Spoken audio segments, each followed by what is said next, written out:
पोलिसांनी एक डकेतीचा गुन्हा उघडकीस आणलेला आहे. कशा प्रकारचा हा गुन्हा होता आणि यात मुख्य आरोपी कोण होते काय फिर्यादी युवराज सुरेश दिवसकर राहणार गोटीबुरी हे काही कामानिमित्त कुकडे लेआउट इथे आलेले होते.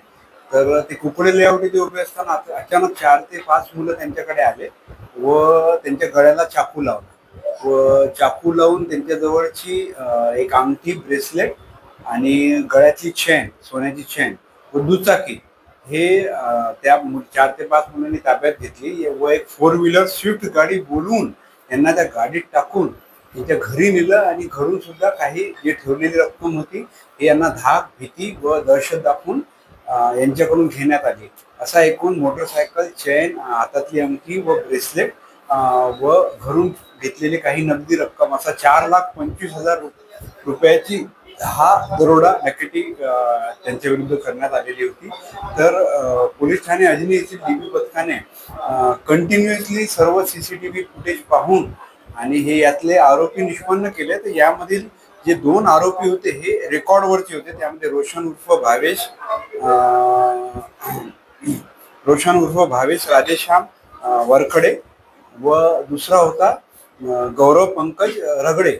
हे जे 2 आरोपी होते हे रेकॉर्डवरचे होते. त्यामुळे ते लगेच निष्पन्न झाले की हे आरोपी आहेत व त्याच्यासोबत तरुण मंगेश रंगारी, मनीष मुकेश चौधरी व आहाय श्यामनाथ चौधरी असे एकूण 5 आरोपी होते. डीबी पथकाने सीसीटीव्हीचा कसून शोध घेऊन व त्यांचा माग घेऊन ती स्विफ्ट गाडीवरून त्यांचं संपूर्ण नंबर आणि कोणाच्या नावाचं आहे ते कळलं. तोपर्यंत हे 2 रेकॉर्ड वरचे आरोपी निष्पन्न झाले. हे आरोपी पडण्याच्या फिकिंगमध्ये होते. आमच्या डीबी स्टाफने 2 ते 3 टीम तयार करून यांना ताब्यात घेतलं व यांच्याकडून संपूर्ण 80% मालमत्ता रिकव्हर करण्यात आलेली आहे व आरोपीचा 3 दिवस PCR घेऊन आज त्यांचा PCR संपत आहे. आज ते आरोपी MCR वर रवाना होत आहे.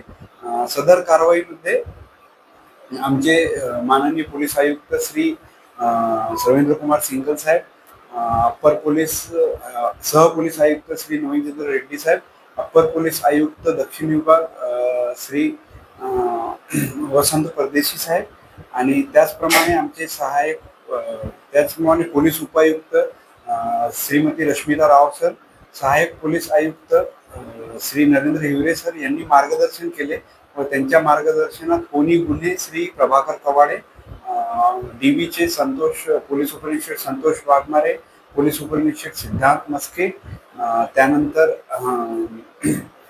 जे पोलीस हवालदार शालिग्राम, त्याच्यानंतर पोलीस अंमलदार नरेश, मनीष, पोलीस अंमलदार विपिन पिल्लेवान या लोकांनी या कारवाईत सहभाग घेऊन सदरचा गुन्हा निष्पन्न केलेला आहे.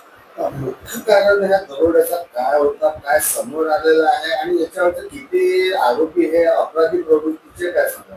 यापैकी 2 आरोपींविरुद्ध रेकॉर्ड आहे आणि मुख्य कारण हे पैसा कमावणे आणि नशापानी करणे हा याचा मुख्य उद्देश.